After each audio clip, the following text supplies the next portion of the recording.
llegada de Internet, al final nuestros procesos de información o el cómo nos informamos ha cambiado mucho y nos vemos muy influenciados por el algoritmo y, pues digamos, por... Sí, es la... ¿Cómo has dicho? La sobreinformación. Es sobreinformación, digamos, que nos abruma toda la información que tenemos para saber digerirla. ¿Cómo puede afectar esto a, digamos, la desinformación a la construcción de la democracia? A ver, son dos cosas distintas. O sea, yo creo que hay una que es que los círculos, o sea, los ciclos informativos cambian de una forma radical. No solo en el exceso de información, que es verdad que quizás es lo que más consecuencias tiene, porque como consecuencia del exceso de información, el elemento de la elección tiene mucha más importancia que somos nosotros los que elegimos qué información consumimos o no, y en ese proceso de elección cada vez esa elección es más asistida a través de elementos automatizados como los algoritmos, que acaban generando una serie de dinámicas de retroalimentación, de burbuja, de sesgo. Entonces, es verdad que en mi opinión la sobreinformación, como tú decías, es la fuente de muchos de los problemas que se generan.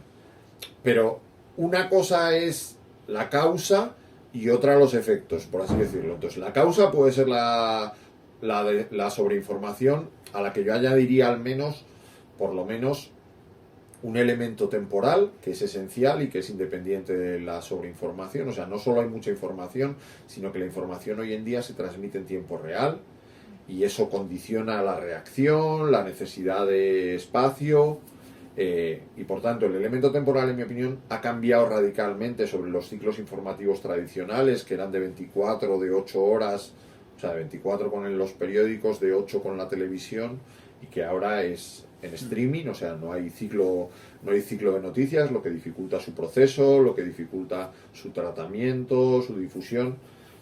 Y luego las consecuencias. Y en mi opinión, las dos consecuencias fundamentales son la fragmentación, que sí que es una consecuencia muy directa de la sobreinformación, y como consecuencia directa de la fragmentación, la polarización.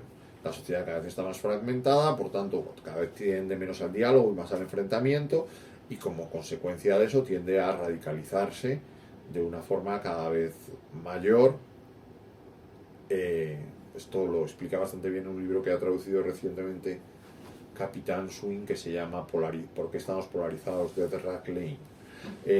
Entonces, al final lo que acaba pasando es que una sociedad polarizada es incapaz de dialogar, es incapaz de alcanzar consensos, tiene por necesidad que imponer su posición a la del otro. Es una sociedad en la que cada vez hay más, entre comillas, dictaduras de la mayoría frente a la defensa o la protección de las minorías. Y eso, en mi opinión, es profundamente antidemocrático. Entonces, desde una perspectiva de imponer un sistema de enfrentamiento en lugar de un sistema de diálogo, aunque estoy simplificando mucho, la desinformación acaba perjudicando a la democracia. Y bueno, lo que estamos comentando un poco, que la tecnología ha cambiado los procesos informativos, la manera en que consumimos y también cómo se genera esa información. Pero concretamente en el ámbito político, ¿cómo ha influido la tecnología, el exceso de información y demás? O sea, a ver, los políticos, en cierta manera, o sea, dependen de la información, no sé si me explico. Entonces, necesitan de la información porque su función fundamental para alcanzar el poder y mantenerlo es que los ciudadanos reciban una serie de percepciones sobre su persona y sobre sus acciones, por así decirlo, ¿no? Entonces, desde ese punto de vista, los políticos han tratado siempre de estar a la última en términos informativos, porque tienen la necesidad de trasladar su mensaje para que los ciudadanos tomen su decisión en el ámbito electoral, pero no únicamente en el ámbito electoral. Entonces, desde esa perspectiva, los políticos han tratado de adaptarse a estos nuevos cambios. Entonces, si hay exceso de información, pues los políticos contribuyen a ese exceso de información, abriendo canales, páginas web, Twitter, Facebook, TikTok, pues cualquiera de Snapchat, cualquiera de las últimas canales. Los políticos tienen que estar, al menos para ver qué hay y para que no se les escape nadie, ¿no? Si hay que contestar en tiempo real, los políticos son los primeros que se adaptan a los nuevos tiempos, aunque eso genere improvisaciones, les prive de la reflexión necesaria para adoptar posiciones, ponga la comunicación por encima de la política o por encima de la acción. Pero los políticos necesitan la información y han considerado que es más importante adaptarse, entre comillas, a las nuevas reglas del juego que tratar de cumplir su función. No sé si me explico. Entonces, en ese sentido, creo que los políticos son víctimas de estos nuevos ciclos informativos. Y por dar un titular, o sea, por ¿cómo lo resumiría todo esto? Pues creo que hoy en día la comunicación política ha canibalizado a la política. O sea, como consecuencia de ese sobreexceso de información, la información se lo ha comido todo. Y al comérselo todo, la política, que era el arte de tomar decisiones y consensuarlas con el resto de la sociedad, se ha convertido en un puro arte de comunicar. Entonces la política ha sido canibalizada, por llamarlo de alguna manera, por la comunicación. Y la lógica de la política hoy en día es una lógica fundamentalmente comunicativa. O sea, primero pensamos qué decimos y luego ya, si es necesario, qué hacemos o qué pensamos. Pero primero está el decir y luego el pensar.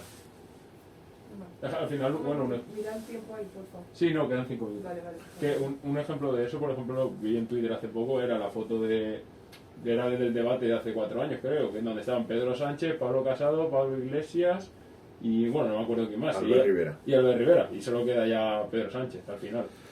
Claro, o sea, evidentemente una política que es solo comunicación, pues va al ritmo de la comunicación, y la comunicación es mucho más voluble, tiene menos raíces, por tanto tiene menos arraigo incluso orgánico en los partidos. Entonces, pues los líderes son líderes temporales que surgen con muchísima fuerza. Recordemos pues que incluso los tres, podríamos decir, en algún momento han estado a las puertas de la Moncloa, quiero decir, iban los primeros en las encuestas, y sin embargo su apoyo se ha derrumbado de una manera fugaz. Bueno, hablábamos de lo que te he dicho, fragmentación, esferas, hablamos canibalización. Hay como un clima de sospecha general. La ciudadanía ahora se informa, pero duda, y si me está diciendo, ¿cómo podemos luchar contra este clima de sospecha general o qué soluciones podemos aportar?